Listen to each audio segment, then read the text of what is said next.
Hi everyone, in today's video I'll show you guys how you can view payment history in Netflix app. Well, it's quite easy. So all you have to do is first of all open Netflix on your phone, and then after doing that make sure that you are logged into your account. Just like this, I'm logged into my account. Then all you have to do is open your profile.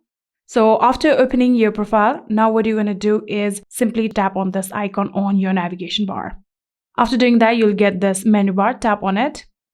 And then from here, you can tap on account. So after tapping on account here, you can see the option of view payment history. All you have to do is tap on it. And in here, you can see these are all of your payment history on your Netflix. And that is it. I hope this video was helpful to you guys. If it was, please do not forget to hit that subscribe button and like our video. Thank you so much for watching. See you in the next.